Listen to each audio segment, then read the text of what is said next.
하버드 연구에 따르면 운동이 발기부전 위험을 무려 40%나 감소시켰다고 합니다. 아니, 정말 이런 예상치도 못한 운동이 성기능을 강화시킨다고요?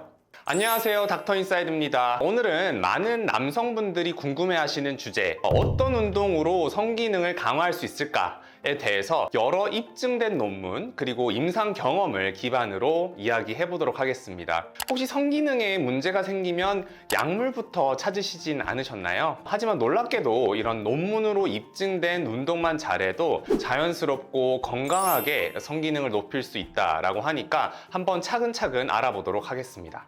첫 번째는 골반 적은 운동, 우리가 케겔 운동이라고 하는 건데요. 단연 하나만 꼽으라고 한다면 케겔 운동을 말씀드릴 수 있을 것 같습니다. 실제로 재활학과에서도 이 척수 손상 환자분들을 대상으로 많이 하는 운동이기도 해요. 케겔은 이 골반 적은이라는 근육을 강화시켜주는 운동입니다. 골반 적은은 이 골반 바닥을 이루는 근육들로서요. 남성의 경우에는 이 음경과 이 요도 주변을 지지해주는 역할을 합니다. 이 근육들은요, 음경 뿌리를 조여주고 또 발기 시에 혈액이 음경에 머무르도록 하는 역할을 합니다. 따라서 이 골반 적은이 튼튼하면 발기의 지속 시간이 늘어나고 또 강직도가 높아질 수 있는 거죠. 케겔 운동의 효과는 이미 여러 논문에서 입증이 되었습니다. 영국에서 발표된 연구에 따르면 이 골반 적은 운동을 한 3개월간 시행한 남성의 무려 40%가 정상 발기 기능을 회복했다고 하고요. 이 골반 적은 운동을 한 군이 안 한 군에 비해서 이 발기 기능 점수가 무려 6점 이상 유의미하게 개선되었다라고 합니다.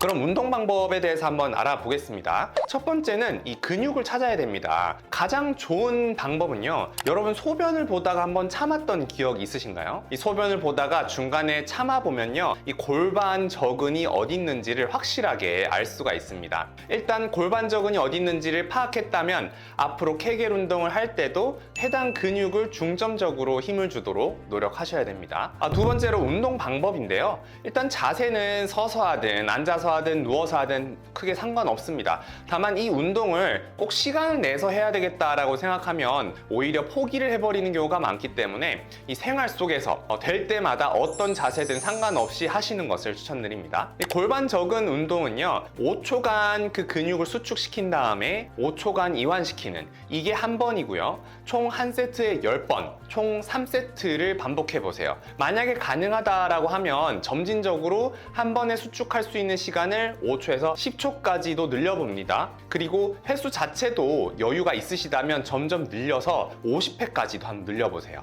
중요한 거는 이 꾸준히 하는 건데요. 최소 3개월 이상을 해야지 확실히 효과적입니다. 그런데 여기서 핵심은요, 이 케겔 운동을 할 때 힘을 준다고 해가지고 이 엉덩이나 복부 근육을 힘을 주는 경우가 있습니다. 근데 그렇게 하면 효과적으로 골반 적은을 강화시킬 수가 없기 때문에 아까 말씀드렸다시피 먼저 골반 적은이 어디 있는지를 파악한 다음에 그 다음에 다른 근육은 쓰지 말고 그 골반 적은에만 집중해서 운동을 하시는 것이 좋겠습니다. 실제로 운동을 해보시면요, 그 해당 근육이 뻐근해지는 것을 느끼실 수가 있습니다.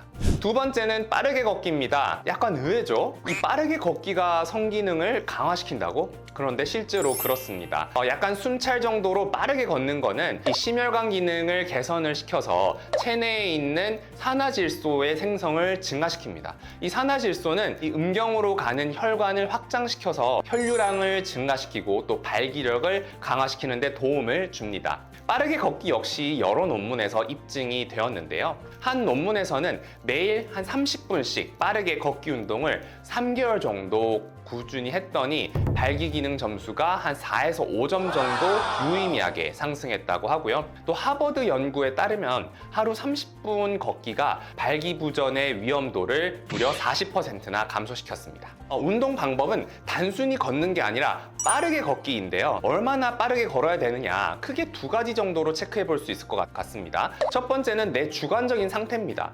약간 숨찰 정도로 걸으시면 되고요. 아니면 조금 더 정확하게 한다고 하면 스마트워치를 달고 이 심박수를 재가면서 해도 됩니다. 이 심박수의 경우에는 이 타겟을 최대 심박수의 한 60에서 70% 정도로 타겟을 하면 되는데, 이 최대 심박수는요, 일반적으로 220 220에서 나이를 뺀 것이라고 보시면 됩니다. 예를 들어 내가 40세다라고 한다면 220에서 40을 뺀 180이 최대 심박수고요. 거기에다가 0.6에서 0.7을 곱한 뭐 한 110에서 120 정도가 나에게 적절한 심박수가 되겠죠. 그 심박수를 유지하면서 걸을 수 있도록 하겠습니다. 세 번째는 스쿼트입니다. 스쿼트는 테스토스테론을 생성을 시켜주는 가장 효과적인 운동입니다. 테스토스테론은 특히 산화질소 생성을 촉진을 시켜서 음경으로 가는 혈관을 확장시키고 또 성욕을 촉진시킨다고 합니다. 스쿼트와 성기능의 관련성에 대해서는 여러 재밌는 연구 결과들이 있는데요. 한 연구에서는요, 스쿼트와 벤치프레스를 비교를 했을 때 같은 강도와 횟수로 시행을 했을 경우에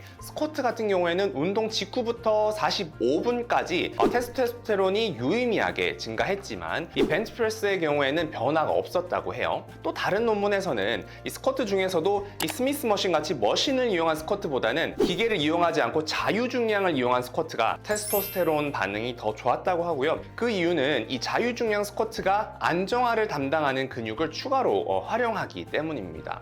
자, 정리를 해보자면 소근육보다는 대근육, 또 벤치프레스 같은 상지 운동보다는 스쿼트 같은 하지 운동, 또 기계에 달려서 하는 운동보다는 자유중량 운동이 훨씬 더 효과적이다라고 할 수 있겠습니다. 자, 이상으로 남자의 성기능을 강화시키는 운동 3가지에 대해서 말씀드렸습니다. 무엇보다 중요한 건 꾸준히 시행을 하는 것이기 때문에 처음부터 무리해서 횟수를 늘리지 말고 조금씩 감당 가능한 범위 내에서 꾸준히 시행해 보실 것을 추천드리겠습니다. 이상으로 마치겠습니다. 안녕!